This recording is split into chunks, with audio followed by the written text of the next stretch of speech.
Hello, everyone out there. Welcome back to Casual Revolt. I am an American teacher.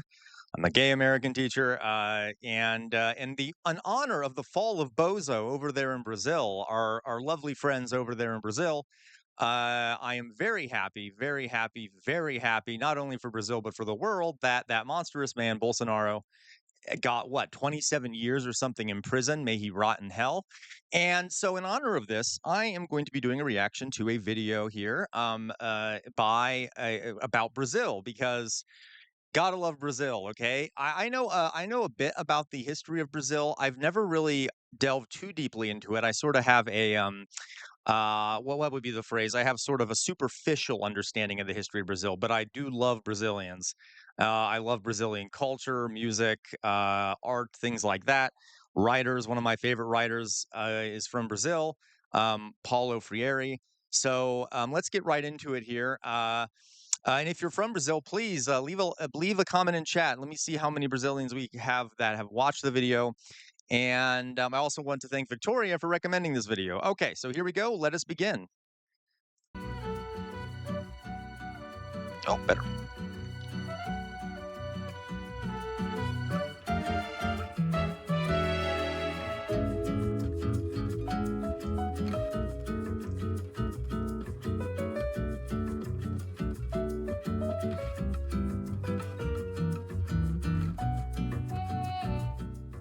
So beautiful. So beautiful. Look at that.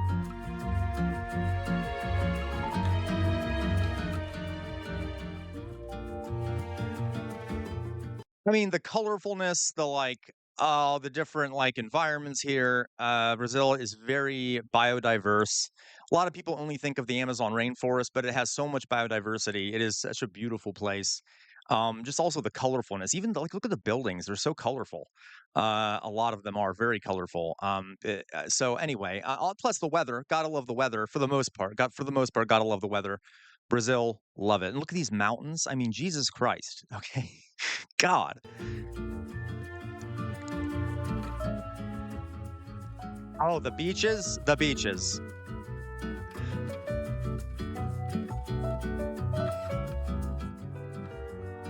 Ah, so I've never been to Brazil. Really want to go. Uh, I've only heard amazing things about it. Um, anyway. In the southern hemisphere of our world, there is a vast country. Half a continent in size, it is a land of heavenly beaches, steamy rainforests, and vast plains that now feed hundreds of millions. Yeah. A country with a troubled past, built on slavery and exploitation of resources. 500 years later, it now stands on the brink of becoming a global power in its own right. This is the country of the carnival and the rhythms that spread across the Look at world. that. Jesus. This is the country that took an English game and turned it into an art, and in the process came out on top. This is where Africa, Europe, and the Americas collided, and the result was One of the interesting things about Brazil is that it is extremely ethnically diverse, right? It's similar to the United States in that way, in that it has people from all over the world that's moved. They also have a very big Japanese population, people of African origin, people of indigenous origin, European origin, very ethnically diverse. Just a really interesting place. Brazil.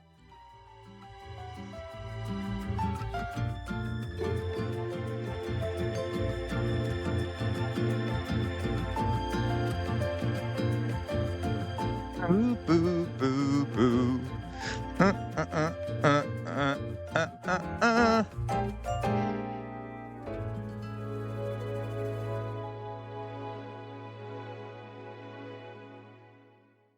Brazil is a large country that makes up the eastern half of South America and is the home of over 200 million people.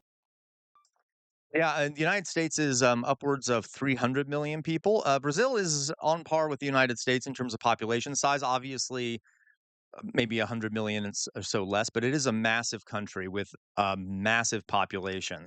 A lot of folks don't think about that, especially here in the United States. At least I don't. I suspect they don't. But yeah, very influential too. Part of the BRICS bloc. Yeah, which is becoming increasingly economically important in the world. If not, is very important now. It is very important now. But okay. The name of the country is believed to have come from the Brazilwood tree that once grew in large numbers along the coast. Yeah, so in the Brazilwood tree, by the way, forgive me, I know I keep I'm too excited. The Brazilwood tree produces this sort of like red dye that was very important for some of the early settlers of Brazil. And I believe I can't quite remember something about that dye is has to do with the name, but well, I'm sure they'll tell us. Let me see. So named by the Portuguese colonists that There we referred go. to the valuable red dye it There we produced. go. Brasa is ember in Portuguese, so Brasil is red That's like an ember. Brazil's history, as we would know it, begins with the Portuguese. Man, I got to tell you, okay, yeah, red like an ember. Let me tell you, yeah. I have been in a relationship with men from Brazil, and woof, was that true? Okay, like in a good way. Okay, just a little side note there. Just a little side note. Got to tell you, definitely red like an ember. That would be a very hot place. Okay. Anyway. Colonization in the 1500s. But prior to this, the vast region of East and South America was home to hundreds of indigenous tribes that had Hmm. been living there as early as 11,000 years ago. The largest of these groups were the Tupis, Guaranis, Geish, and Arawaks.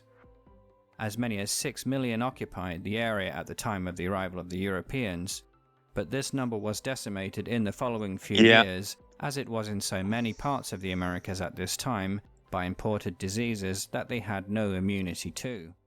So, in the native peoples of the New World, this was the case for a number of reasons why they were so easily, or why they had no immunities and things like that. First of all, there were very few domesticated animals in North and South America. I believe llamas, or alpacas were the only domesticated species throughout all of North and South America. While in Europe and Africa and elsewhere, people had lived in close proximity with animals that were domesticated, which sort of allowed for building up of immunity and things like that for various diseases that could be transmitted back and forth. There was also lower population densities generally. So it was just lots of the First Nations people over in the New World. Their bodies just weren't used to being exposed to a lot of the illnesses and diseases that were brought over by the Europeans when they came to the New World. Really, really tragic. Millions upon millions perished from these diseases. In 1494, just 2 years after Columbus's discovery of the New World, Spain and Portugal agreed to divide these new lands between them in the Treaty of Tordesillas. Because of the poor knowledge of the geography of the Americas at this time, the actual demarcation line was specified as the number of leagues east of the Cape Verde Islands near Africa, and as longitudinal navigation was also poor, the demarcation line varied according to opinion, but was close to the estuary of the Amazon River. All to the west of this line was claimed by Spain and all to the east by Portugal, although the line was not strictly enforced, as is evident by today's borders. This treaty is the origin of why, today, the western half of South America speaks Spanish, and why the eastern half, encapsulated in a single country of Brazil, speaks Portuguese. The land of Brazil was formerly claimed for I know there's also a lot of folks, at least in America, in the United States, who forget that not all of South America speaks Spanish. Like, okay, obviously, because the largest country there, Brazil, speaks Portuguese, and for a lot of Americans, at least, sometimes they will hear Portuguese and think it is Spanish, or they will interpret someone who's Portuguese or who's Brazilian as being um, from a Spanish-speaking country. But yeah, a completely different language. Okay, I mean, I know it's obvious, but I just wanted to throw that out there. Portugal by an expedition headed by Pedro Alvarez Cabral in 1500, being the first Europeans to set foot in South America, specifically along the central coast of Brazil at Porto Seguro. It wasn't until 30 years later, though, before colonization efforts began, with the granting of titles to paying donors of strips of land along the Brazilian coast by King John III of Portugal. Yep. This system, known as the captaincies, was created as Portugal, being a relatively small nation, simply didn't have the resources to colonize such a large area of South America directly, and its priority at that time was trade with India. Most of these captaincies failed within a decade or so due to lack of resources or attacks by natives. Yeah, well, they should also mention that there were already people living there, right? I mean, just saying, uh, they kind of imply. I mean, they mentioned previously that there were native peoples already there, but yeah, they divided it up amongst themselves without really considering the fact that there were people already living there. I'm not just saying this against Portugal. I mean, God knows the United States did the exact same thing. The early English colonists pushed the natives off their land and things like that. It was just something to mention, just something to remember. So, in 1549, King John established the Governor-General of Brazil as a single colonial administration, with its capital in Salvador, taking over the failed captaincies directly, while newer ones were granted over the next 2 centuries. Under this system, Brazil was gradually colonized, with such colonies fluctuating between conflict and alliance with the natives. The most successful captaincies were those that began the plantation system to grow cane sugar, as Europe began to develop an insatiable appetite for sweet foods from the late 16th century onwards. You got to understand, folks, Europe at the time, not a great place for food. Okay, let's be honest, kind of bland stuff. Not very many spices. That was one of the reasons why the Crusades were launched. That's one of the reasons why Columbus was so desperately seeking a path to India, because they wanted these spices. They wanted to be able to trade. And people in Europe, especially the upper echelons of society, really started to develop a taste for things like sugar, because their diet was kind of bland, very bland, as a matter of fact. So sugar became a super important crop. Though I'm sure they'll talk about the slavery thing, which is how the sugar was grown. But yeah, The plantation system relied upon slave labor to perform the there we go. backbreaking work of cutting and mashing the cane into crystal sugar. Initially, these slaves were indigenous peoples, but were soon eclipsed over the... I'm really glad they had this image here. So you see here, this is a slave ship. Okay, you notice how the individuals here on the left are tightly packed in like cargo.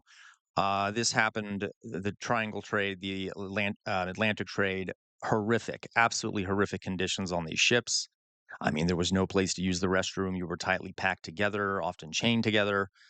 Disease would be an epidemic upon these ships. Okay, and there were multiple instances of these enslaved people jumping off the ships rather than being taken into slavery. Millions actually died just in the mid-Atlantic slave trading route. And I actually read an account one by a sailor who was talking about how there'd be sharks who would kind of follow these ships across the Atlantic. And by the time they got to the New World, the sharks would be fat because of people being thrown overboard, because of people jumping. Really horrific conditions here. Again, this is not just was not just an issue in Brazil. This was also the Caribbean, and North America, in the English colonies, and what will become America. Next 2 centuries by millions of black Africans brought over the Atlantic. Africans were considered better slaves than the indigenous peoples, since they had already come from agrarian societies in Africa, whereas indigenous peoples were largely hunter-gatherers. Yeah, and the other thing too here, the person who kind of came up with that idea of using African labor was Christopher Columbus. So he was horrible in lots of ways. That's one of them, was sort of his idea, because he's like, oh, the natives, they perish too quickly when we use them as slaves, so we should use black Africans. Dark times, dark times. Were also more resistant to disease and had little prospect of survival if they escaped, being easily identifiable and unable to return to Africa. This system was pioneered in Brazil and later copied by the British, French, and Dutch in the Caribbean, and later in North America. Brazil has the dubious honor of being the last country in the Americas to abolish slavery in 1888, 33 years after the United States and 55 years after the British. Slavery was a central factor that shaped Brazil, and whose effects can still be seen today in the ethnic mix of the people and the problems the country still faces, as we shall see. Sugar was the mainstay of the Brazilian economy until around 1700, when increasing competition for the sugar market by Caribbean plantations drove prices down. The plantations had largely been based upon the long eastern coast of Brazil, with the interior still largely an ungoverned wild land of indigenous peoples, cattlemen, missionaries, runaway slaves, and European outlaws escaping debt or tax demand. Yeah, and even a lot of the runaway slaves actually kind of grouped up with native peoples, uh, and they formed their own communities and things like that. Brazil was kind of like a Wild West. If you're an American, you'll know what I mean. For a lot of the folks that went over there, especially a lot of the Europeans, a lot of outlaws and things like that. It was very easy. Such a big country with dense forest cover and lots of it. Sort of easy to hide out and do banditry and things like that. A lot of folks went there and kind of based their livelihoods off doing things like that. Excuse me. Ooh. The discovery of gold in the interior highlands around 1700, however, led many away from the coast to seek their fortunes, with many also coming from Europe and additional slaves being brought in from Africa or the existing plantations to do all the hard work. In what became known as the Minas Gerais, the general mines, the economy of the country centered around the extraction and sale of mostly gold and some diamonds throughout the 1700s, with Ouro Preto becoming the largest city in Latin America by 1730. This shifted the center of gravity of Brazil's economy and the population from the northeast, where most of the plantations were, to the southeast, and as a consequence the colonial capital was moved from Salvador to Rio de Janeiro in 1763. At the end of that century, however, events in Europe would set a change of course for the Brazilian colonies. Napoleon Bonaparte of France was setting the continent alight with revolutionary fervor, and his armies invaded and occupied Spain, threatening Portugal itself. The Queen and Prince Regent fled to Brazil in 1808 and set up the royal court in Rio de Janeiro. With the defeat of Napoleon in 1815, the court was urged to return to Portugal. Now, as I recall, when they were urged to return to Portugal, the king was actually like, I kind of like it here in Brazil. I mean, I can't really blame him. I mean, Portugal, by the way, great country. I'm not downplaying Portugal, but it's Brazil. All right. It's beautiful. So why wouldn't you want to leave Brazil to go? I mean, I don't blame him for not wanting to leave Brazil to go back to Portugal. Just a side note there. But the prince, now King John VI, they found mentioned life in Rio more to his preference, and in an attempt to quell discontent at home, created the United Kingdom of Portugal, Brazil, and the Algarves, which brought together all Portuguese territories in a single, equal, united realm. Brazil was thence elevated from a colony to a kingdom. But discontent in Portugal continued, erupting into revolution in 1820, and with reluctance, the king returned to the homeland in 1821, leaving his son Pedro to act as his regent in Brazil, giving him a large degree of autonomy. The king was forced to accept a new constitution, largely drafted by Portuguese-born delegates, to the parliament in Lisbon, which would have demoted Brazil once more to colonial status, as well as demanding the return of Pedro to Portugal. Unsurprisingly, this created fury among the court in Brazil, who, after assembling a council of representatives from the various provinces, persuaded Pedro to not only defy the demand to return home, but also to proclaim that any laws enacted in Portugal would only apply to Brazil with his consent. So you have to understand too, folks, Brazil, like I said, is massive. So it was almost inevitable that if the Portuguese would have kept Brazil, that would be end up becoming the seat of power. I mean, compare the populations of Portugal and Brazil today, right? It would only make sense that you'd put the capital of your empire and things like that in Brazil, because that's where the most people are.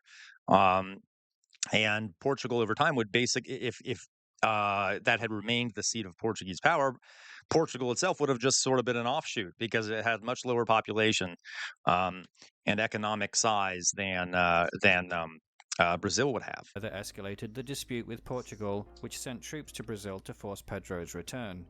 These troops were ordered back to Portugal by Pedro, although troops landing in other cities other than Rio fought with and were defeated by Brazilian militias. After elections for a new assembly in Brazil produced an even further pro-independence stance, Pedro agreed to declare independence from Portugal on the 7th of September 1822. Portugal reacted by sending further troops, but by the following year these were also defeated. Peace was sought with the mother country, since other countries would not recognize Brazil independence otherwise, and so peace was found, at a price, with Brazil paying Portugal £2 million in reparations for lost colonial properties, the money to pay for this being borrowed from Britain. So I only think that Portugal probably should have paid Brazil some reparations for the slavery. And now, admittedly, they still had slavery after independence. They had it up until 1888. But yeah, but okay. I don't know the particulars of that sort of agreement there, but let's put it this way: reparations should be paid, but probably to the enslaved people and to the native peoples. Okay, right. was created the Empire of Brazil, the only European-based monarchy to have ever existed in the Americas. All this, in total contrast to the much more violent events that played out around the same time in Spanish South America, with Simón Bolívar and his revolutionary war against Spain that led to the creation of newly independent republics. But that's a story for another time. In the following decades, ruled by Pedro I and after 1841 by his son Dom Pedro II, the new empire grappled with and overcame numerous problems. The transatlantic slave trade came to an end in 1831, but there was still a significant number of slaves working primarily in sugar, coffee, and cotton plantations. Dom Pedro was careful to avoid antagonizing the powerful landowners who had these slaves by gradually phasing out the systems and laws that underpinned the procurement and owning of slaves and culminated in the final freeing of the remaining 700,000 in 1888. Yeah. Brazil was a vast country with many regional differences, and rebellions and secessionist movements were common. But the emperor was able to contain these with the help of his able general Lima e Silva. Lastly, the issue of the expansion of Argentina and Paraguay around the Rio de la Plata on Brazil's southwestern flank was addressed through a series of 3 wars, with Brazil emerging victorious in each. Dom Pedro's rule of half a century was considered the most successful in Brazil's history. The population more than tripled from 4 to 14 million, and its railroads extended more than 8,000 kilometers. The highly educated emperor, showing great intellect tempered with modesty and generosity, made him very popular up until the time of the military coup that would overthrow and exile him. A conspiracy between the growing urban middle class, the military, and the coffee barons wanted to see a republic, since they believed a monarchy was holding back the country from modernizing in the way that many European countries and the United States were at that time. In 18... This was the Industrial Revolution, folks, that was spreading all over the place. And you can't, a lot of these nations realize that we can't really stay too agricultural, otherwise we'll be left behind by the rapid industrialization of nations elsewhere. Same thing in Brazil. In 1889, they overthrew Dom Pedro, who was sent into exile, with the former emperor dying in Paris just 2 years later. In his place, a republic was founded, and over the next 40 years, Brazil was governed by a succession of what became known as the coffee presidents. Coffee now dominated the Brazilian economy, accounting for half of all exports, and where there's money, of course, there's power, and most of the presidents at this time were one of the landowning coffee barons. It was in this period from 1870 to 1930 that saw the biggest wave of immigration from Europe, with over 4 million arriving in this time. Most of these came from Portugal and Italy, with many others from Germany and Spain. Many of them worked in the coffee plantations that had lost their previous supply of labor in the form of slaves. In the first part of the 20th century, and also those immigrants for the increasing industrialization of the country, which wasn't going terribly fast, but a lot of jobs were opening up in factories and things like that, which gave a lot of these folks a chance to work when they moved to Brazil. Similar in the United States. The demand for rubber used in tires for the newly invented automobile opened up the Amazon basin for the first time, since rubber trees thrived in the hot and wet tropical rainforest climate. In this push westward, the borders with other countries in the center and north of the continent were finally resolved, very much in Brazil's favor, so far west from the original line of the Treaty of Tordesillas. It should also be pointed out, folks, that just functionally, thick rainforest cover is very difficult to remove. Unless you're in an industrialized society and there's a reason to do it, it takes a lot of work to hack and burn down and uproot forest. And of course, this was disastrous for the ecosystem, not only of Brazil, but also of the world, given that the rainforest supplies an enormous amount of the world's oxygen. This is still an issue in Brazil today. But yeah, this was sort of the time when it opened up because of that need for resources, and also there's a lot of diseases and stuff that come from sort of entering a rainforest and moving into those areas. So that also kind of dissuaded a lot of folks from going in there and moving out there. But as industrialization kicked up, it became easier to do this. The 1930s were a difficult time economically for Yeah. Brazil, as coffee exports slumped in the face of the Depression, affecting the United States and many other countries in the developed world. Into this instability, Yeah, and as I said before, folks, when people are suffering economically, right, and during the Great Depression, this is when we saw the rise of Hitler, we saw the rise of Mussolini, we saw the rise of a ton of other fascists in Europe. The same thing happened in Brazil. Okay, as if people are suffering economically, you typically see a polarization of the political spectrum, where you see more people tending towards radical right-wing ideas and more people going farther left. And so, at this time in Brazil, you saw that you saw more radical fascists gaining power. You also saw communists and socialists gaining power. Being a socialist, it's like, hey, that sounds great to me. But the same thing happened in Brazil. We're witnessing something similar happen in a lot of places around the world today, including the United States, because as people suffer economically, they're more likely to tend towards more polarized, radical political positions. And this guy, I'm sure they'll talk about him, but yeah, emerged Getulio Vargas, who over the next quarter century dominated gross. Brazil either as an elected president or dictator. Vargas, a big supporter of the United States, brought the country into World War II on the side of the Allies, with servicemen operating anti-submarine patrols in the South Atlantic and ground troops seeing battles in Italy. The Vargas era came to an end in 1954 after a series of scandals, the last one involving him in an assassination against a political rival. He took Shocking. his own life rather than face the humiliation of being forced to resign. The following years, under President Kubitschek, saw a greater emphasis on developing infrastructure such as dams, hydroelectric, and roads, and in particular the building of a brand new capital, Brasilia, in the interior of the country, to spearhead a push to develop the country further inland through the development of its resources and farming. These projects came at a huge cost, without any immediate economic growth, however, and on top of existing economic problems that were not resolved in the Vargas era, leading to inflation spiraling out of control and an economic crisis that quickly developed into a complex series of political crises that brought the country to the verge of civil war between the two camps that followed the Vargas political school and those that did not, which was essentially a left-right split. Like I Fearing said, a transition to communism under the elected President yeah. Goulart, the military took over in 1964, ousting him, and over the next 20 years would dictate who would be president. So the capitalist establishment. This is like so predictable historically, right? The capitalist establishment, elites would do anything to stop the rise of the left, the communists, etc. Okay, and yeah, so they did. They just shut it down violently.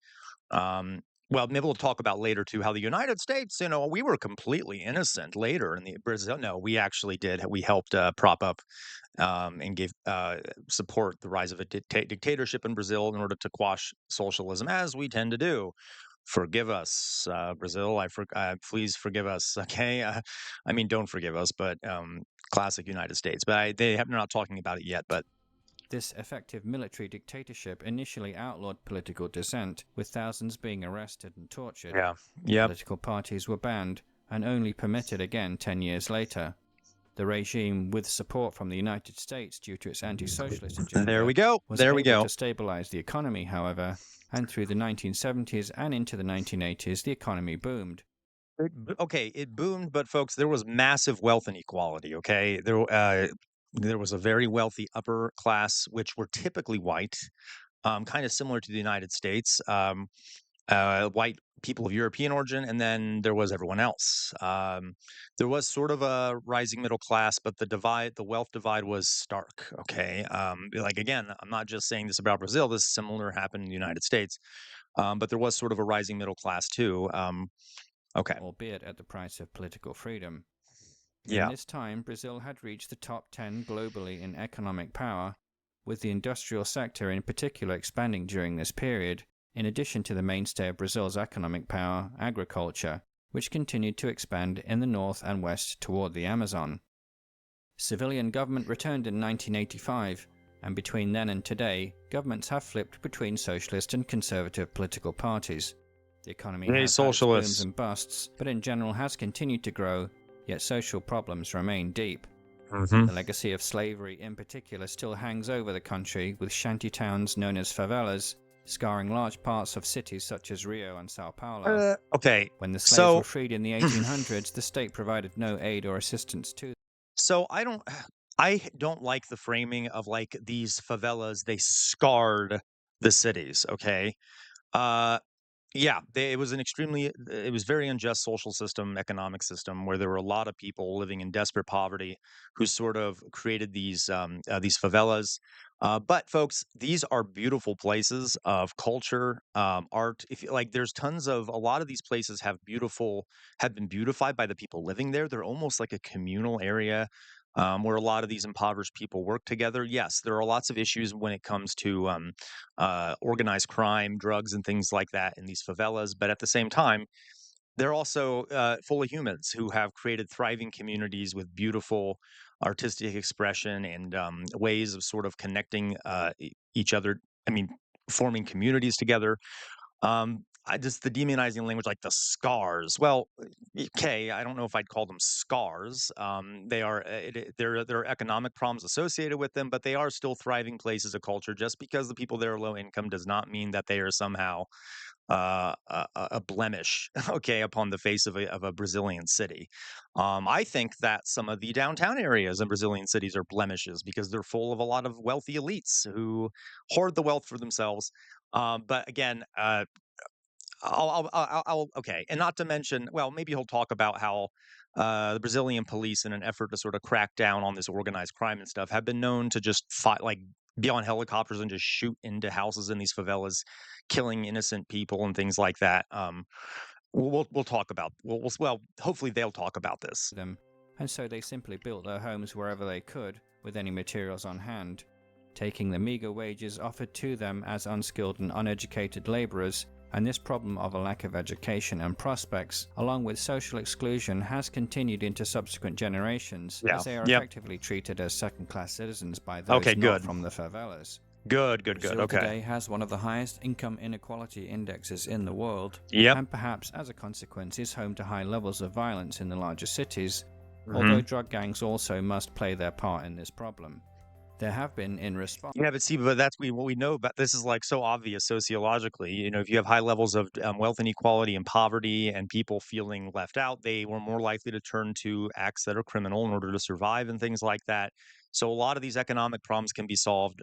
Sorry, a lot of these problems with crime could be solved with economic change. And the same thing in the United States. Yeah, there's nothing like. There are people who have this idea of Brazil as like this scary crime-ridden place. Yeah, there's a lot of crime there and stuff, but they are people. Brazilians are human beings, okay?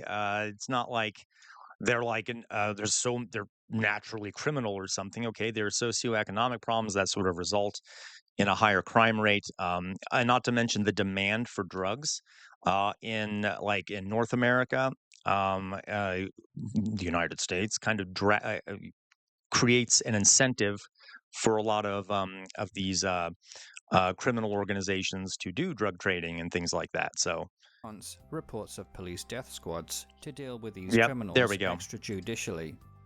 Away from the cities and in the interior, destruction of the Amazon rainforest by the poor looking to eke out some living on the frontier has brought unwelcome international attention and criticism, as many in the developed world see this region as a global asset, both for its biodiversity and its role in acting as a sink for carbon dioxide.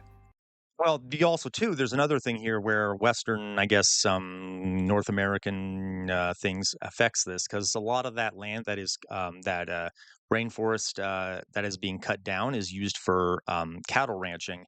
And a lot of that beef ends up going to places like the United States. So a lot of big corporate entities like McDonald's and things like that have really given an economic incentive for doing this so that these ranchers can actually afford to survive.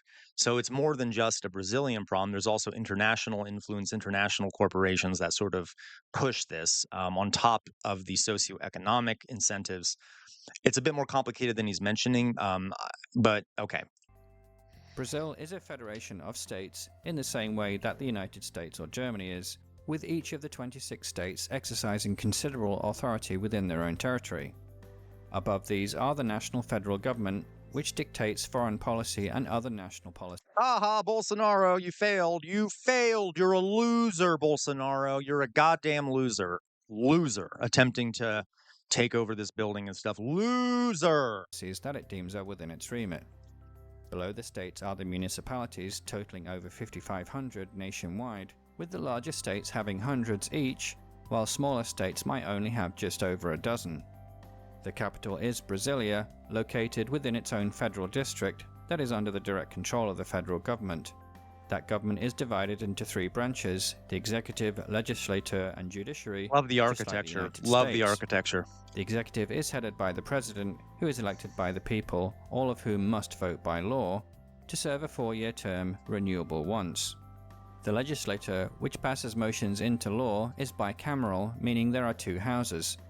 The upper house is the Senate, which represents the power of the 26 states plus the federal district, with 3 senators from each to give a total of 81, serving 8-year terms.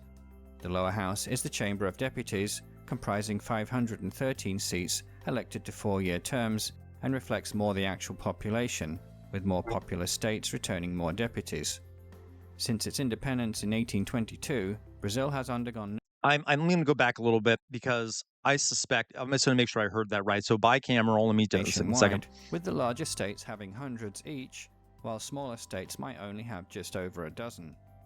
The capital is Brasilia, located within its own federal district that is under the direct control of the federal government. That government is divided into 3 branches: the executive, legislature, and judiciary, just like the United States. And maybe, by the way, folks, maybe the United States should take some cues from Brazil here, because their judicial branch actually imprisons presidents, former presidents who attempt to overthrow the government. Okay, 27 years for Bolsonaro. So just, I'm not saying any names. I'm just saying.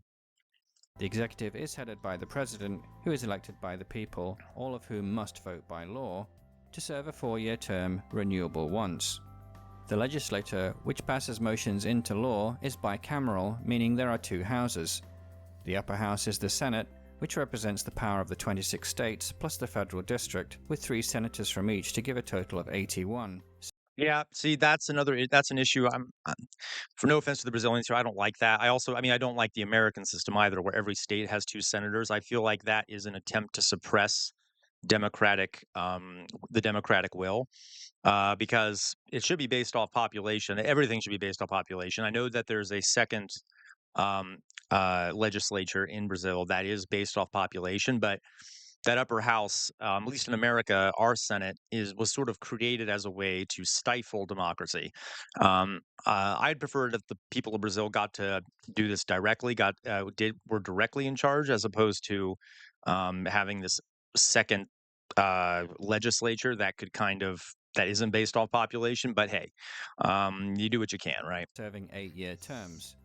The lower house is the Chamber of Deputies, comprising 513 seats elected to 4-year terms, and reflects more the actual population, with more populous states returning more deputies. Since its independence in 1822, Brazil has undergone no fewer than 6 revisions to its constitution, with the most recent from 1988 being a complete rewrite. The flag of Brazil, in use since the foundation of the republic. Honestly, my favorite flag in the world. Beautiful. Love the I'm being a bit gay here. I'm going after the style of the flag, but like the stars, okay. The colors, just great. Love it. Thank you, Brazil, for your I think it's very reflective of Brazilian design and art and things like that, in my opinion. I love it. Like in 1889, is one of the world's most distinctive and recognizable, with a field of green and a yellow rhombus, giving it the local nickname Verde e Amarelo.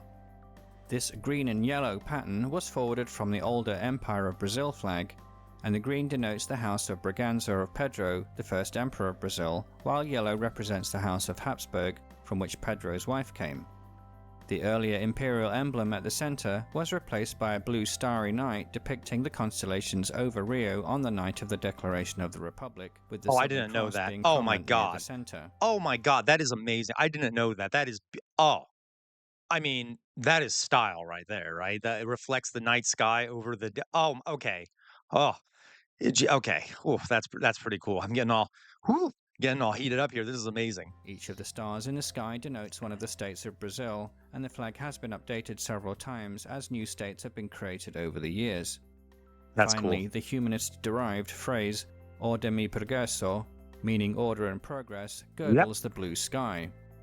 The usage of the Southern Cross is a popular choice for countries in the Southern Hemisphere, with Australia and New Zealand also featuring this asterism in their flags. Prefer This Brazil's flag. constellation takes front and center stage in Brazil's coat of arms, which also dates from 1889. The 27 stars of the country's states surround the cross at the center, while a green and yellow star contains the central emblem. Outside of these are two sprigs, coffee on the left, tobacco on the right, Oh, while okay. the bottom ribbon features the official name of the country, along with the date of the founding of the Republic. Brazil scores rather poorly in the Cato Institute's Human Freedom Index of 2019, being around mid-table on personal freedom and low in terms of economic freedom. Yeah. Key issues concern the judiciary, which is heavily backlogged, suspected of bias and untoward interference in cases, and with access to justice being difficult, especially for those on low incomes. Overregulation, high taxes, and the overall size of government act as limits on economic freedom. Okay. The geography. High taxes. Okay. That's more complicated. By the way, the Cato Institute is a right-wing organization in the United States. So for them to say high taxes automatically means less freedom, I don't know about that. I don't know about that. Less as economic freedom, because those taxes in Brazil go to things like universal health care, and things like that. So if it's providing for the people, I don't necessarily know if I agree with that. I'm not an expert on Brazil, but I suspect a lot of those funds do go to fund social programs and things like that, of which there are more in Brazil than there are in the U.S., by the way. Anyway. Of Brazil is vast and diverse.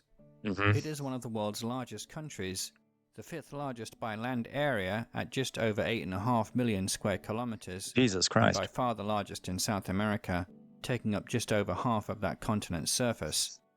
Brazil is the tallest country in the world, stretching a north-south distance of 4,395 kilometers and 38 degrees of latitude, from 5 degrees north to 33 degrees south, beating Chile to this accolade by just 95 kilometers. The car journey of 5,700 kilometers from the most northern to the southern tips would take you 3.5 days non-stop. The equivalent east-west journey is coincidentally almost the exact same in terms of distance and travel time. Wow. Better to take the plane, I'd say. Yeah. Topographically, Brazil is relatively flat, especially in view of South America having the world's longest and second tallest mountain range. But the Andes are in the west of the continent and Brazil in the east. Instead, the country is essentially divided into three sections. The vast, low-lying Amazon River basin of the northwest, which is the part everyone knows, everyone thinks about. The upland plateau known as the Planalto Central of the east and south, and the narrow Atlantic coastal strip.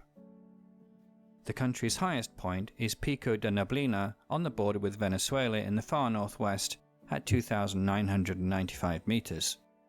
In terms of its situation, Brazil dominates the South American continent. The Atlantic Ocean makes up its entire eastern flank. The north borders with the Guyanas and Venezuela, the northwest with Colombia, and the west with Peru and Bolivia. Yeah. The south has a complex set of borders with Paraguay, Argentina, and Uruguay. Only Ecuador and Chile do not share a border with Brazil on this continent. Brazil's climate zones are mostly tropical, meaning warm to hot year-round, with some subtropical and temperate zones in the south. Yep. A tropical rainforest climate which is hot and wet year-round exists in the Amazon basin of the northwest and also along parts of the Atlantic coast. The graphs are similar, but the causes for these two areas are very different. The Amazon is mostly wet year-round, due to the shifting upwardly convective tropical low-pressure system known as the doldrums. The Atlantic coast is wet year-round due to the constant northeasterly trade winds blowing off the Atlantic, bringing year-round moisture. Yeah. The tropical monsoon climate is similar to the tropical rainforest climate but has a noticeable drier season. This occurs again in the northwest Amazon basin and along the Atlantic coast. The largest climate zone in Brazil, however, is the tropical savanna climate, which is like the other two, only the dry season is very pronounced, and is an ideal climate for the growing of many crops. I was about to say, great for crops. The country is the driest part, and due to unpredictable rainfall patterns from one year to the next, can experience extreme droughts. It's here that we find a hot, semi-desert climate.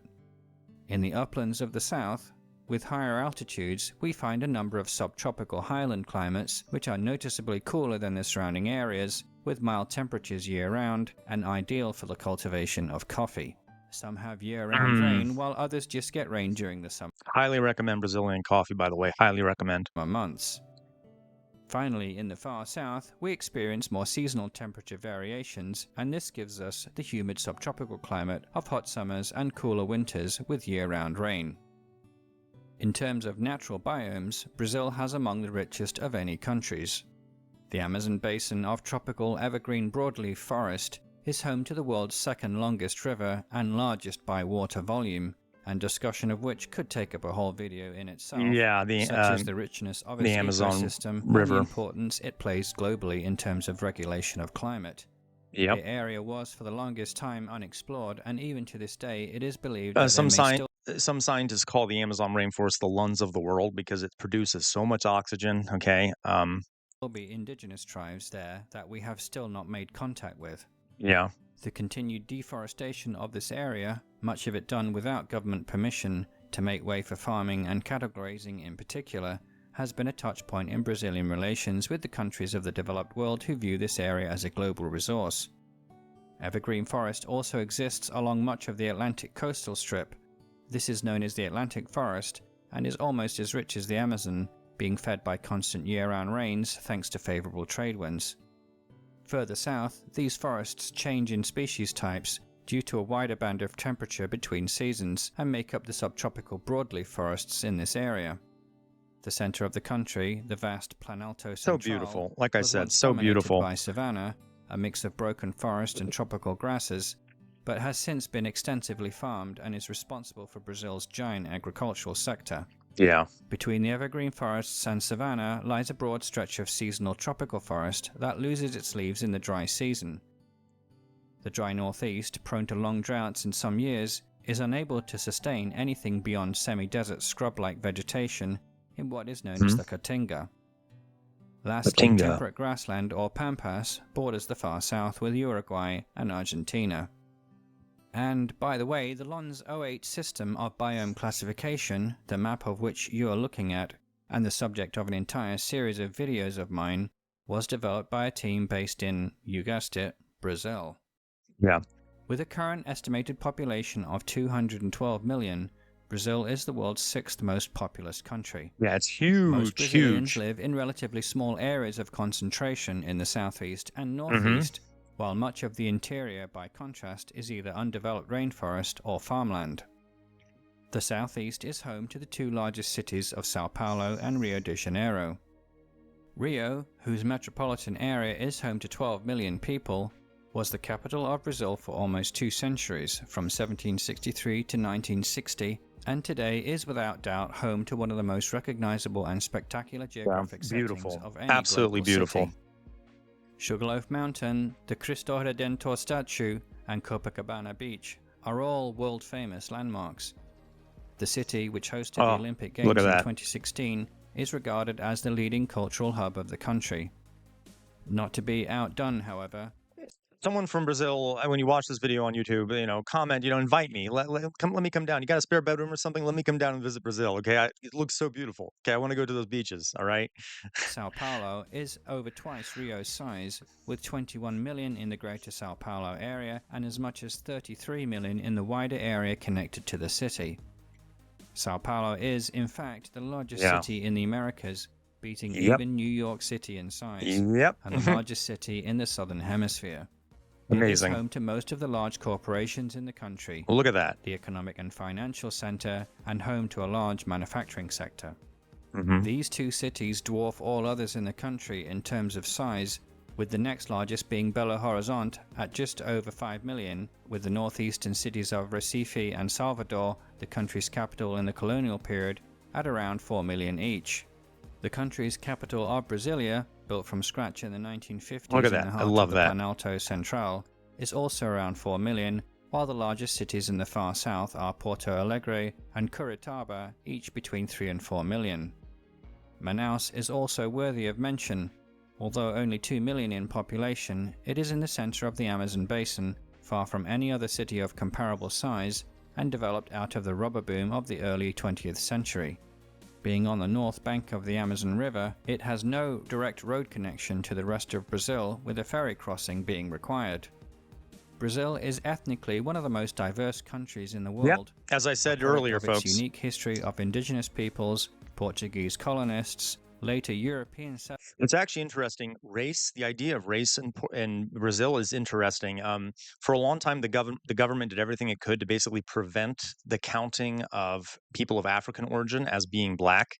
So there's lots of racism in Brazil, but it was sort of covered up by the government by refusing to acknowledge that certain people were in fact black.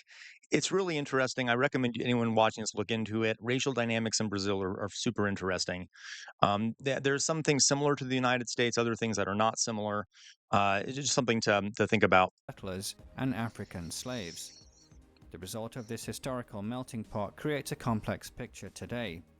How Brazilians identify their ethnicity is not straightforward and is, as usual on matters of race, controversial. Yeah. The Brazilian Institute of Geography and Statistics has been conducting censuses in the country since the 1940s, and in these, individuals are asked to self-identify their ethnicity, putting it into one of the following groups: brancos for white Europeans, pretos for black African descent, pardos for mixed ethnicity, amarelos for Eastern Asians, and indigenous. The result of any kind of survey, any kind of census that uses this sort of general language for these things, you're going to have issues with it. So same thing in the United States. And if your people are self-identifying, it's super complicated.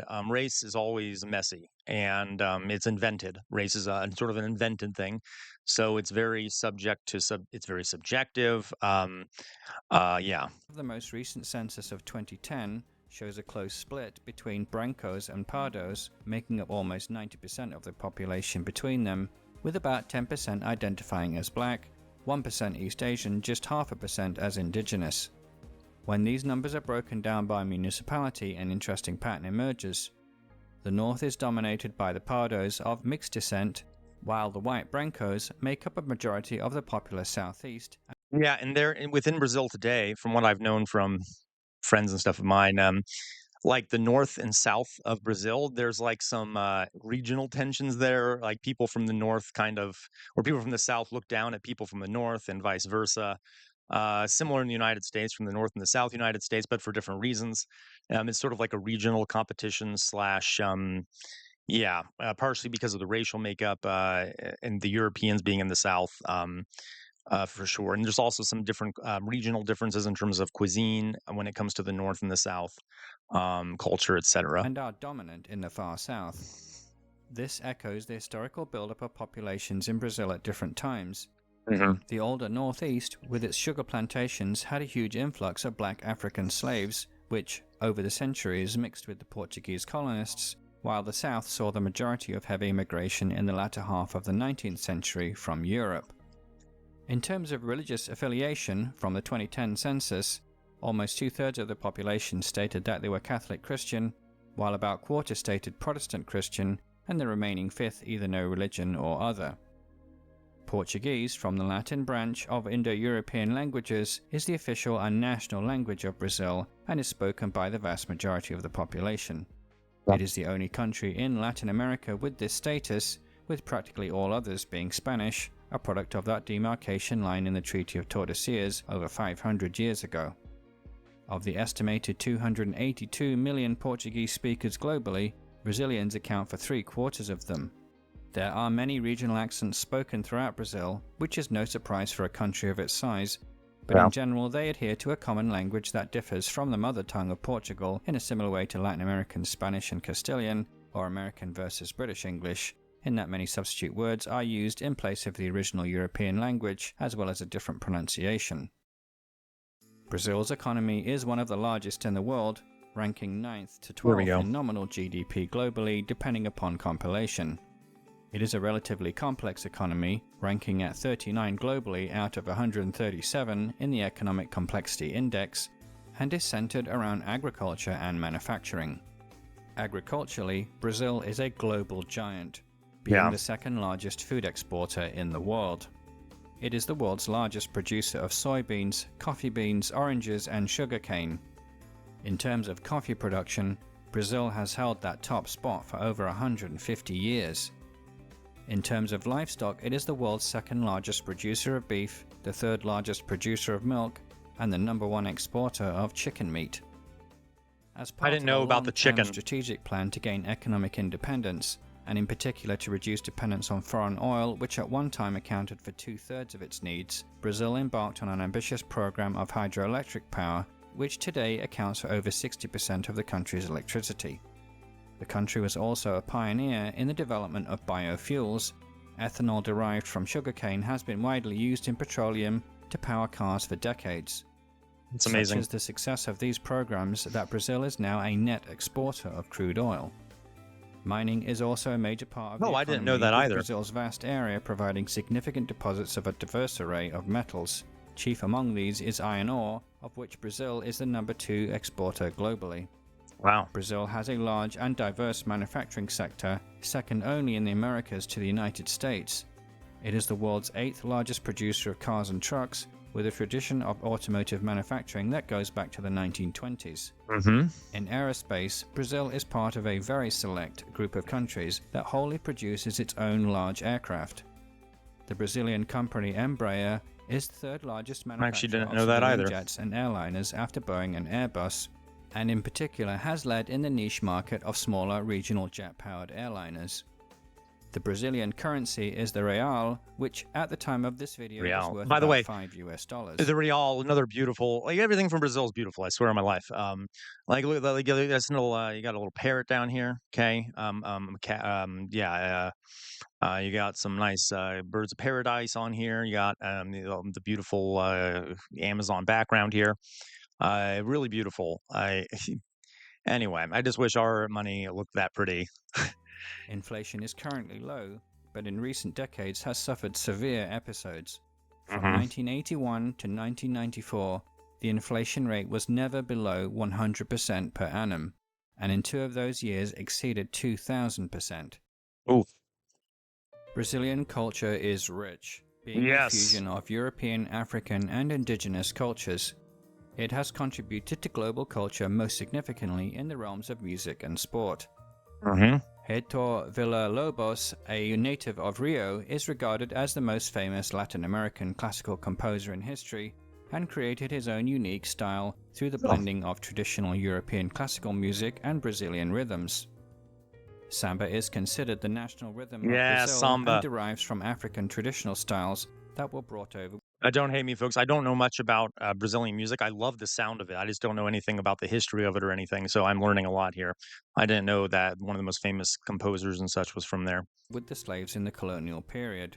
Loud, bombastic, and energetic, it is the perfect accompaniment to that calendar event, the Carnival, which the Brazilians have taken to a level beyond that of any country. The Carnival of Rio is the biggest, longest, brightest, and loudest of any in the world.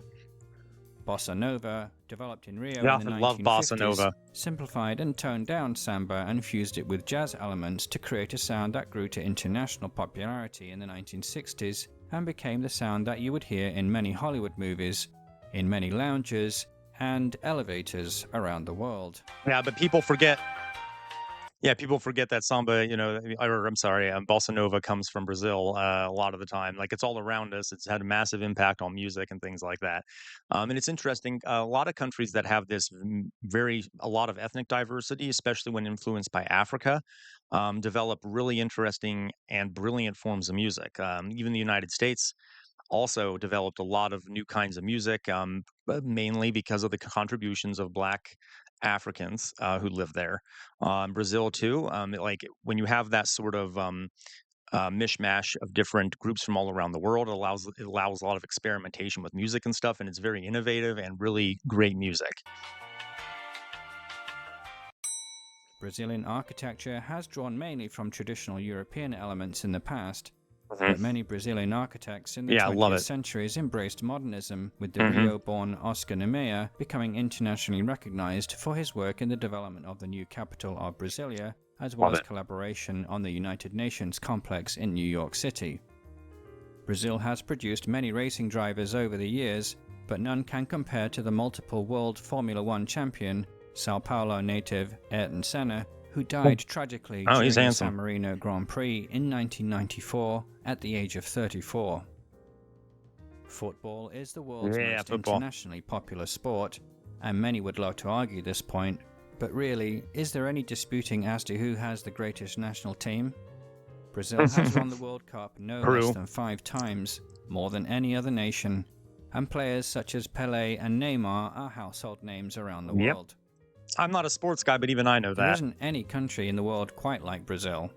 It had the unfortunate start of simply being a project for the exploitation of resources to send back to the mother country of Portugal, with Yep. the reckless exploitation of indigenous and African peoples along the way. But 500 years later, that project is a country that overshadows its progenitor 20 times over. Yeah, for A sure. truly international mix of people that have forged their own unique identity across this vast country of geographic riches, and who together have created the beginnings of an economic superpower. There is no question that the country still faces serious problems, such as those of socially integrating its former slaves, of government corruption, and environmental destruction. Bye bye Whether it Bolsonaro, continues though. to grow and develop is up to the 200 million that call themselves Brazilian. It has been a difficult birth and childhood for a nation, but as Brazil moves to claim its seat at the top table of international movers and shakers, the future can hold great promise if the country can unite and put its troubled past behind it. And that's Brazil. All right. Okay, folks, I'm going to end there. Thank you everyone for watching there on YouTube. Okay. I love Brazil. I also, by the way, they don't talk much about Brazilian food, but Brazilian food is top tier. Brazilian barbecue, absolutely love it. Brazilian coffee, absolutely amazing. Okay, love it all, love it all. And for those that are watching that are from Brazil, congratulations on your tremendous victory against that monstrous man Bolsonaro. I'm very proud of you over there. I wish our country could manage that as well. And I know he mentioned here at the end the problem of corruption. Yeah, that's a problem in a lot of countries, capitalist countries, well, all countries. I know Brazil has an issue with it too. But hey, at least y'all over there are taking steps to imprison people who engage in massive corruption and who attempt to overthrow an election by fomenting insurrection. Okay. So, all right, folks, thank you for watching. If you like what you see here, you can support my channel by becoming a member for as little as 99 cents a month. You also hit the bell icon and subscribe if you haven't already. If you hit the bell icon, you'll be notified of when I go live. I already have some folks from Brazil who are members of my community. Would love some more. And thank you everyone for watching today, and I will see you in the next video. Bye bye.